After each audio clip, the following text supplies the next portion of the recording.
भारतीय संस्कृति में पूजा पाठ का बहुत अधिक महत्व है। किसी भी काम को करने से पहले पूजा पाठ किया जाता है, जिससे कि आगे चलकर कोई समस्या उत्पन्न ना हो। और हर एक व्यक्ति के मन में हर देवी देवताओं को लेकर अपनी श्रद्धा है, जो कि वह अपने अपने तरीके से व्यक्त करते हैं। देवी देवताओं की पूजा पाठ करने के लिए विभिन्न प्रकार के मंत्रों का भी उपयोग किया जाता है, और जिनके लिए अलग अलग मालाओं का इस्तेमाल किया जाता है। लेकिन किस माला का किस देवी देवता के लिए इस्तेमाल करना है या जाप करना है, यह कईयों को नहीं पता होगा, जिससे कि हमारी मनोकामना पूर्ण नहीं होती है।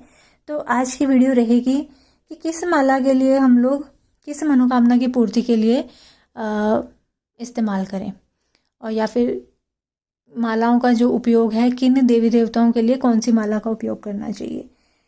तो इसमें सबसे पहले आता है रुद्राक्ष, जिसे भगवान शिव का अंश माना जाता है। इससे शिव भगवान का मंत्र का आप जाप कर सकते हैं, और अगर आप ऐसा करते हैं तो आपकी मनोकामनाएं आसानी से पूर्ण हो सकती हैं, और भगवान शिव आप पर प्रसन्न अगर होते हैं तो वह आपकी इच्छाओं को बहुत जल्द ही पूरा करते हैं। दूसरा आता है कि माँ दुर्गा की उपासना के लिए स्फटिक की माला से जाप करना बेहद शुभ रहता है।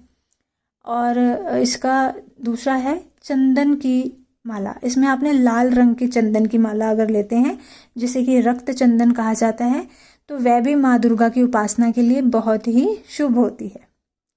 फिर आता है अगला, काली माता का अगर आप जाप करते हैं या कोई मंत्र सिद्धि करते हैं, तो उसके लिए काली हल्दी या नील कमल की माला का प्रयोग किया जाता है, जिसका उपयोग करने से काली माँ जो है वो जल्दी ही प्रसन्न होकर और आपकी इच्छाएं जो है वो पूर्ण करती हैं।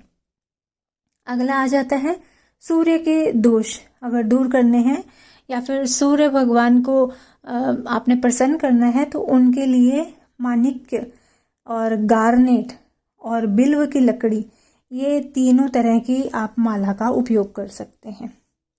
अगला आ जाता है मंगल ग्रह की शांति के लिए। अगर आप मंगल ग्रह के कोई मंत्र का जाप करते हैं, तो मूंगे या लाल चंदन की माला से आप जाप कर सकते हैं, और इससे आपको ही शुभ फल मिलेगा। फिर आता है बुध ग्रह के लिए। बुध ग्रह के लिए आप पन्ने की बनी हुई माला का अगर जाप करते हैं, उपयोग करते हैं जाप के लिए, तो वो शुभ रहती हैं। फिर नेक्स्ट आता है बृहस्पति देव के लिए। तो बृहस्पति देव का कोई भी मंत्र का आप जाप करते हैं, तो उन्हें प्रसन्न करने के लिए हल्दी की माला या फिर जिया पोताज या फिर पुखराज रत्न होता है, वह भी बृहस्पति देव का ही होता है, पर वह काफ़ी महंगा होता है। तो आप इसमें हल्दी की माला ले सकते हैं या फिर जिया पोताज ले सकते हैं। तो इस पे आप बृहस्पति देव के मंत्रों का जाप कीजिए, आपको शुभ फल की प्राप्ति होगी। अगला आ जाता है शुक्र ग्रह के लिए। तो शुक्र ग्रह के लिए भी आप स्फटिक की माला का उपयोग कर सकते हैं, और अगर आप बगलामुखी माँ की उपासना करते हैं, तो उसके लिए आपको पीली हल्दी या फिर जिया पोता की माला का इस्तेमाल करना चाहिए।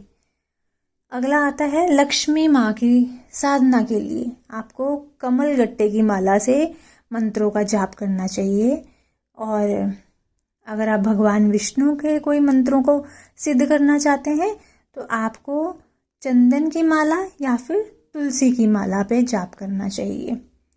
और अगर आप चंद्रमा की शांति के लिए जाप कर रहे हैं, तो आपको मोती की माला पर जाप करना चाहिए।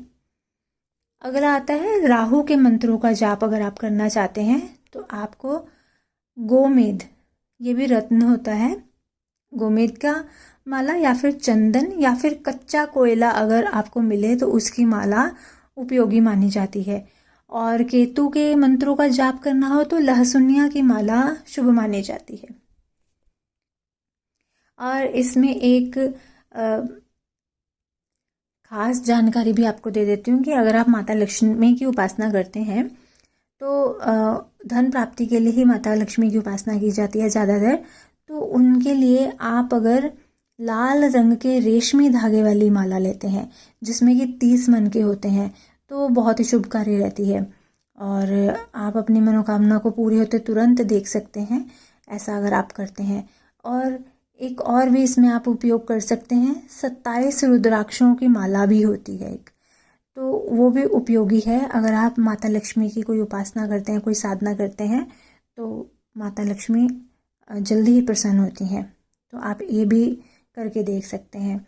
अगला आ जाता है कि अगर मोक्ष प्राप्ति के लिए आप कोई साधना कर रहे हैं, कोई मंत्र जाप कर रहे हैं, या फिर शांति के लिए कोई मंत्र का जाप कर रहे हैं, तो आपको 108 रुद्राक्ष की माला, जो कि सफ़ेद धागे में पिरोई हो, वैसी माला के ऊपर आपको जाप करना चाहिए, जिससे कि आपकी मनोकामना जल्दी ही पूर्ण हो। तो ये सारी जानकारी है मालाओं को लेकर कि कौन सी माला पे हम किस देवी देवताओं का जाप कर सकते हैं। अगर आपको ये जानकारी अच्छी लगे तो कृपया वीडियो को लाइक कीजिएगा, शेयर कीजिएगा। मिलती हूँ अपनी अगली वीडियो के साथ। तब तक के लिए सभी को हरे कृष्णा, राधे राधे।